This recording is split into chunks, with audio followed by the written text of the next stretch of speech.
En una mañana fría de enero de 1889, bajo un cielo gris que parecía presagiar algo, un hombre se detuvo frente a un caballo.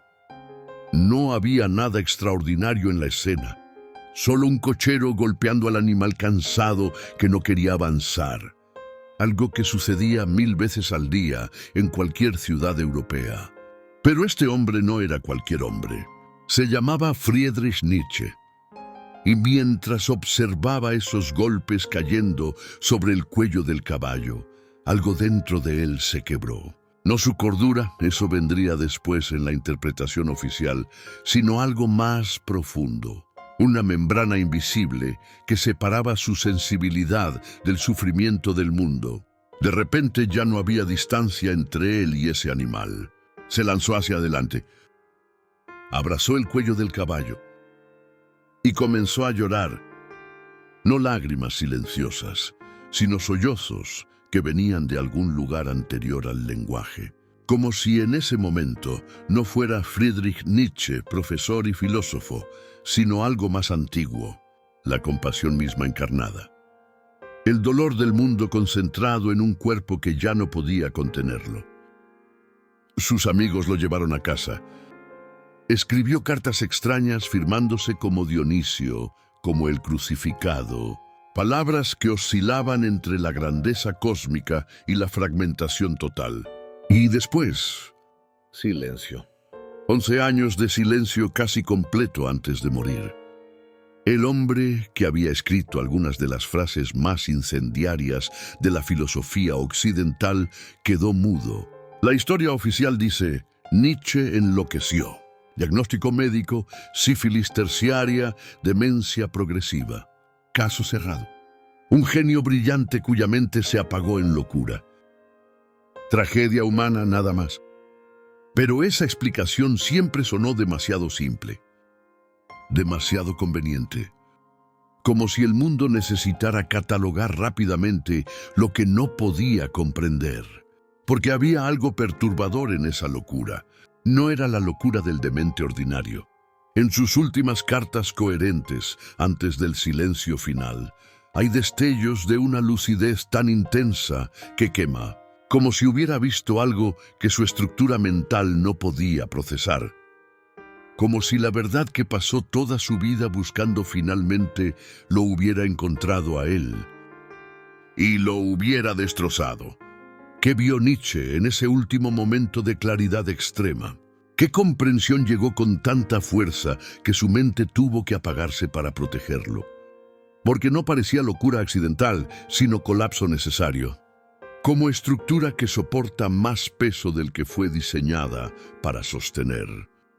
Como cristal que capta una frecuencia tan alta que se hace añicos.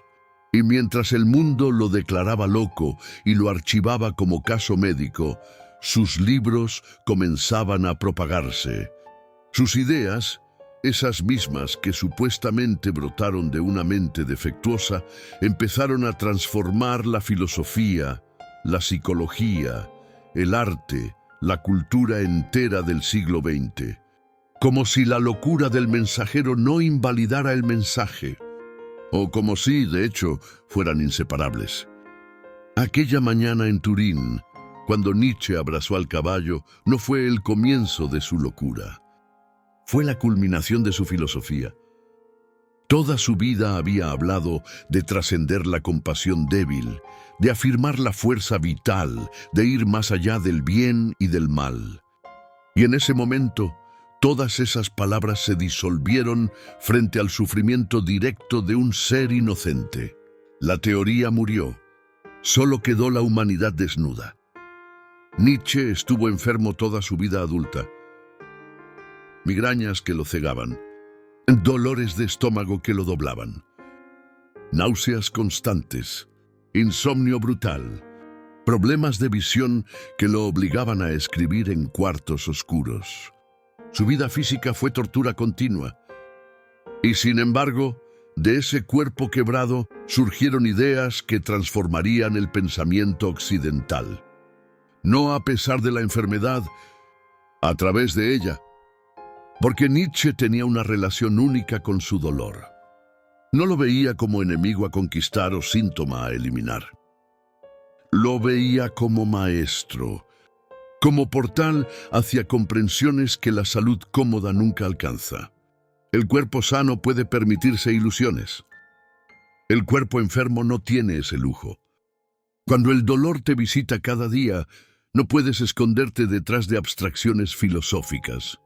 No puedes filosofar sobre el sufrimiento como concepto lejano. El sufrimiento está ahí, en tu cabeza palpitante, en tu estómago retorciéndose. Es real, inmediato, innegable. Y esa realidad cruda te enseña cosas que ningún libro puede mostrar. Nietzsche descubrió que el dolor agudiza la percepción. Cuando tu cuerpo está en crisis, ves con claridad brutal. Las mentiras sociales se vuelven transparentes. Las consolaciones baratas no funcionan. Las filosofías optimistas se revelan como lo que son, mecanismos de negación. Solo queda la verdad desnuda, por incómoda que sea.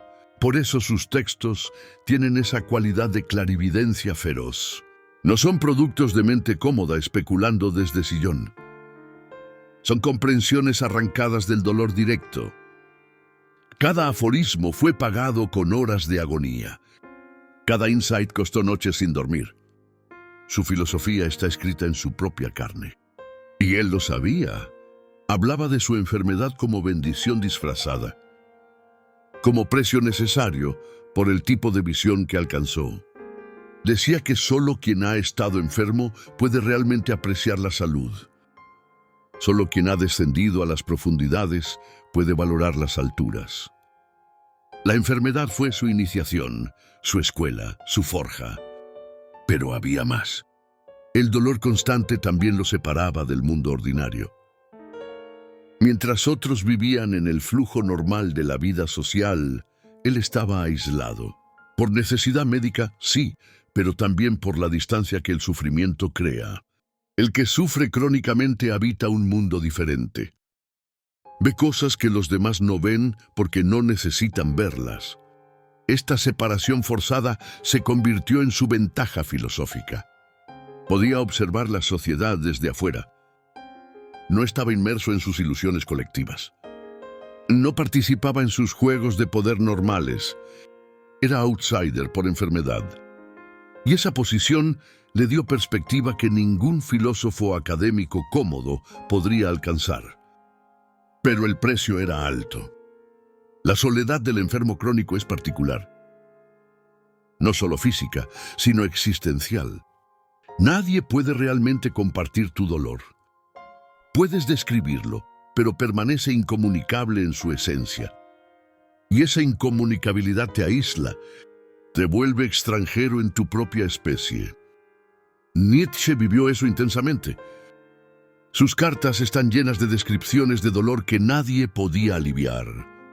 Amigos que no comprendían, médicos que no podían ayudar. Soledad aplastante de ser único custodio de tu propio sufrimiento. Y de esa soledad radical, de esa separación forzada, emergió su pensamiento más profundo. Porque el dolor hace algo más, te despoja de ilusiones sobre ti mismo. Cuando tu cuerpo falla constantemente, no puedes mantener la fantasía del yo soberano y controlador. Ves que eres vulnerable, dependiente, frágil.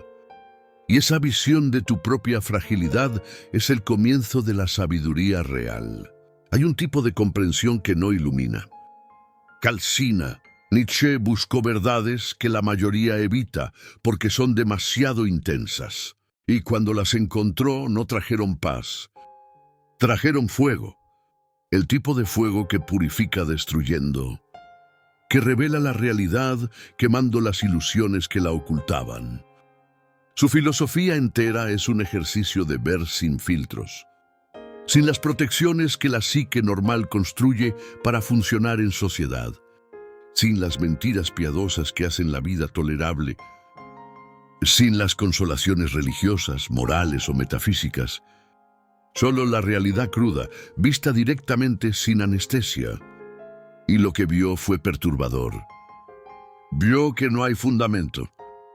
que las verdades en las que todos confían son invenciones humanas proyectadas sobre vacío neutral, que los valores no están escritos en el cosmos, sino construidos por voluntad de poder disfrazada, que el bien y el mal son útiles para la supervivencia pero no absolutos. Vio que Dios, como garante metafísico del sentido, había muerto. No literalmente, sino funcionalmente. Ya no podía sostener el peso simbólico que cargaba. Y con su muerte, todo el edificio de significado construido sobre él comenzaba a derrumbarse. Toda la moral occidental quedaba sin fundamento. Vio que el ser humano es animal que desarrolló conciencia, y que esa conciencia es tanto bendición como maldición. Nos permite trascender el instinto, sí, pero también nos condena a saber que vamos a morir, a cuestionar nuestro propósito, a vivir en la tensión entre lo que somos y lo que querríamos ser. Vio que el sufrimiento no tiene sentido inherente. No es castigo divino ni prueba redentora. Simplemente es... Y los humanos, incapaces de tolerar ese absurdo, inventan narrativas para darle significado. Pero esas narrativas son ficción. Útil, quizá necesaria, pero ficción al fin. Vio que la verdad no te hace libre. Te destruye. Porque la mayoría de las verdades profundas sobre la condición humana son insoportables. Por eso construimos tantas defensas contra ellas. Por eso la sociedad castiga a quienes las dicen en voz alta. La verdad no es liberadora, es devastadora. Y Nietzsche no solo vio esto intelectualmente, lo sintió en su cuerpo, en su alma, en cada fibra de su ser. No era teoría abstracta, era experiencia vivida, y esa experiencia fue destruyéndolo lentamente. Porque el ser humano no está diseñado para sostener esa cantidad de lucidez sin protección. La mayoría de la gente vive en lo que Nietzsche llamaba ignorancia saludable. Un nivel de autoengaño necesario para funcionar. Crees que tu vida tiene propósito. Crees que tus acciones importan.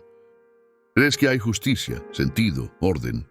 Y esas creencias te permiten levantarte cada mañana y continuar. Pero Nietzsche había perdido esa capacidad de creer. Había visto demasiado.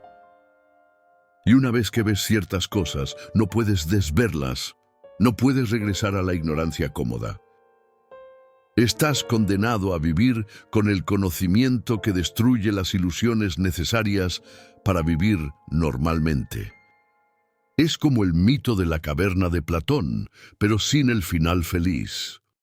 Platón dice que quien sale de la caverna y ve la luz debe regresar a liberar a otros. Pero, ¿qué pasa si la luz es tan intensa que te ciega? ¿Qué pasa si la verdad es tan brutal que te destruye? ¿Qué pasa si no hay manera de comunicar lo que viste sin sonar loco? Nietzsche vivió esa paradoja. Vio verdades que intentó comunicar en sus libros, pero el lenguaje siempre quedaba corto. Las palabras domesticaban lo que era salvaje. Los conceptos congelaban lo que era fluido. Y mientras más claramente veía, más difícil se volvía traducirlo al lenguaje que otros pudieran comprender sin ser destruidos también.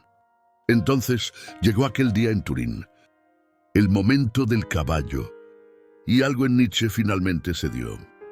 Como dique que ha estado conteniendo presión imposible y finalmente se rompe. Todos los años de dolor, de soledad, de ver verdades insoportables, de intentar comunicar lo incomunicable, todo colapsó en un instante. No fue casualidad que el detonante fuera un acto de compasión. Toda la filosofía de Nietzsche había sido un intento de ir más allá de la compasión débil, de la piedad cristiana que él consideraba negación de la vida. Había predicado la dureza, la fuerza, la afirmación incluso del sufrimiento. Y en ese momento todo eso se disolvió. Frente al caballo sufriente, el filósofo desapareció y solo quedó el humano. No el superhombre que había teorizado, sino el animal que reconoce el dolor de otro animal. No la voluntad de poder trascendente, sino la empatía primordial que conecta a todos los seres que sufren. Fue como si todos sus años de construcción filosófica, todo ese edificio de ideas sobre trascender la moral común, se revelaran como lo que quizá siempre fueron: mecanismo de defensa contra una sensibilidad demasiado aguda. Como si todo ese hablar de dureza fuera intento de protegerse de una ternura que amenazaba con destruirlo. Y en ese momento de colapso, cuando todas las defensas cayeron, Nietzsche se encontró cara a cara con su propia humanidad irreductible, con la compasión que había intentado trascender, con la vulnerabilidad que había intentado superar, con la conexión con el sufrimiento del mundo que había intentado filosofar hasta hacerla desaparecer. El colapso no fue accidente. Fue culminación, era donde su camino tenía que terminar, porque había empujado el pensamiento hasta sus límites. Había mirado al abismo sin parpadear. Había intentado vivir sin las ilusiones que hacen la vida vivible. Y eventualmente, ese experimento tenía que fallar, porque somos humanos, no dioses. Lo que vino después, las cartas delirantes, la identificación con Dionisio y Cristo simultáneamente, el silencio final, no era solo enfermedad médica, era lenguaje de otra dimensión. Cuando las palabras ordinarias ya no alcanzan, cuando el pensamiento racional llega a su límite, emerge algo más. Algo que el mundo llama locura, porque no tiene otro nombre. ¿Pero era locura? ¿O era una forma diferente de conciencia? Los místicos de todas las tradiciones han descrito estados similares: disolución del ego, identificación con el todo, pérdida de límites entre yo y mundo. Lo que en contexto religioso se llama éxtasis místico, en contexto secular se diagnostica como psicosis. Nietzsche, el ateo radical, el demoledor de religiones, terminó en un estado que solo puede describirse como místico.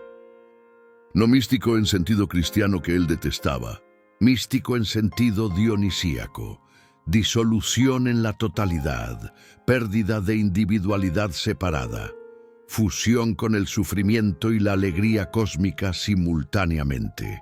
Y quizá ese era el destino inevitable de su filosofía. Había intentado pensar más allá de Dios, sin las protecciones que Dios ofrecía. Había querido verdad sin consolación, realidad sin filtros. Y cuando finalmente la alcanzó, esa verdad fue tan vasta, tan brutal, tan pura, que su estructura mental individual no pudo contenerla. El yo separado, el individuo autónomo, el sujeto pensante, todas esas estructuras que la filosofía occidental considera fundamentales, se disolvieron. Y lo que quedó fue algo que desde afuera parecía locura, pero desde adentro quizá era la coherencia final de todo lo que había pensado. 11 años de silencio casi total antes de morir. El hombre que había escrito prolíficamente, que había llenado páginas con ideas explosivas, quedó mudo. Su madre y su hermana cuidaron su cuerpo, pero su mente parecía estar en otro lugar. Presente pero ausente, vivo pero ya no del todo aquí. ¿Qué sucedía en ese silencio? Nunca lo sabremos. Pero hay algo profundamente significativo en ese final mudo. Como si después de decir todo lo que podía decirse, solo quedara el silencio. Como si las palabras finalmente se revelaran como lo que siempre fueron, aproximaciones inadecuadas a algo que está más allá del lenguaje. Nietzsche había escrito: hay cosas que no se pueden decir, solo callar sobre ellas. Y quizá su silencio final era exactamente eso. El reconocimiento de que había llegado al límite de lo que las palabras pueden capturar, que más allá de ese límite solo queda la experiencia directa, incomunicable, solitaria. Pero ese silencio habla, no con palabras, sino con su propia presencia. Es el silencio del místico que ha visto lo inefable. El silencio del sabio que sabe que la verdad última no puede enseñarse, solo realizarse. El silencio del que ha tocado algo tan profundo que cualquier palabra lo traicionaría. Y hay una ironía cruel, pero quizá necesaria. Mientras él permanecía en silencio, sus libros comenzaban a hablar. Las ideas que había sembrado encontraban terreno fértil. Filósofos, psicólogos, artistas comenzaban a descubrirlo. Su influencia crecía precisamente cuando él ya no podía participar en las conversaciones que generaba. Es como si su vida tuviera que terminar así. El profeta que ve el futuro pero no puede vivir en él. El visionario que siembra ideas que solo germinarán después de su muerte. El pensador que fue demasiado adelantado para su tiempo y cuya mente se quebró bajo el peso de esa anticipación. Y quizá ese colapso era parte del mensaje. Una advertencia encarnada. Esto es lo que cuesta ver demasiado claro. Esto es lo que sucede cuando miras directamente a verdades que la humanidad mantiene veladas por buena razón. Esto es el precio de la lucidez radical. No todos pueden pagarlo. Quizá nadie debería intentarlo. Pero al mismo tiempo, ese sacrificio abrió caminos. Su colapso mapeó territorios de la conciencia humana que de otro modo permanecerían inexplorados. Su locura fue el precio de descubrimientos que beneficiaron a otros. Como explorador que muere en el territorio desconocido, pero cuyo mapa salva a los que vienen después. Hay algo de Cristo en esto, aunque Nietzsche lo odiaría, el que sufre por los demás. El que carga con una visión que destruye al portador. El que muere, simbólicamente, para que otros puedan vivir con mayor conciencia. No redención religiosa, pero sí sacrificio real. Y ese silencio final también era respuesta a sus propias preguntas. Había pasado su vida preguntándose cómo vivir auténticamente, cómo crear significado en universos sin Dios, cómo afirmar la vida con todo su sufrimiento. Y al final, cuando ya no podía articular respuestas, su propia existencia se convirtió en respuesta. Vivió sus preguntas hasta el final más radical. Pero hay otra manera de leer esa locura final, no como colapso, sino como transformación. No como fin, sino como iniciación completada. Porque en todas las tradiciones místicas, el encuentro final con lo absoluto destruye al buscador como individuo separado. El ego debe morir para que algo más vasto pueda emerger. Nietzsche había escrito sobre la muerte del ego, sobre trascender el yo, sobre disolverse en el eterno retorno. Y quizá eso fue exactamente lo que sucedió. No metafóricamente, sino literalmente. El Friedrich Nietzsche que cuidaba su reputación, que escribía libros, que mantenía correspondencia, ese murió en Turín. Y lo que quedó fue algo diferente. Desde afuera parecía locura. Pero ¿qué es la locura sino la pérdida de la narrativa coherente del yo? ¿Y qué buscaban todos los místicos sino exactamente eso? La diferencia es el contexto. En marco religioso se llama iluminación. En marco secular se llama psicosis. Pero la experiencia puede ser idéntica. Nietzsche había predicado el eterno retorno, la idea de que todo vuelve infinitamente. Y hay relatos de que en su locura final experimentaba exactamente eso, como si estuviera viviendo todos los momentos simultáneamente. Como si el tiempo lineal se hubiera colapsado y todo existiera en un presente eterno. Locura o visión cósmica, la línea es delgada. Hay algo en la locura que es más lúcido que la cordura. La cordura nos mantiene funcionando en consenso social, sí, pero también nos ciega a dimensiones de la realidad que la locura puede ver. El loco ve conexiones que el cuerdo no ve, patrones que el pensamiento ordinario filtra, verdades que la mente normal reprime por autopreservación. Y Nietzsche siempre había estado al borde de esa línea. Toda su filosofía era un ejercicio en ver lo que otros no ven, en pensar lo que otros no se atreven a pensar. Vivió en ese filo entre genio y locura toda su vida. No sorprende que eventualmente cayera o saltara hacia el otro lado. Pero quizá ese otro lado no es inferior. Quizá es simplemente diferente. Una forma alternativa de conciencia que sacrifica funcionalidad social por profundidad de visión, que pierde la capacidad de operar en mundo ordinario, pero gana acceso a dimensiones que el mundo ordinario ni siquiera reconoce. Los chamanes de culturas tradicionales son así. Pasan por crisis que parecen locura. Pierden conexión con realidad consensual, pero emergen, o no emergen, según el caso, con capacidades que otros no tienen. Ven espíritus, viajan entre mundos, hablan con fuerzas invisibles. Locura para el materialista, poder para quien comparte esa cosmología.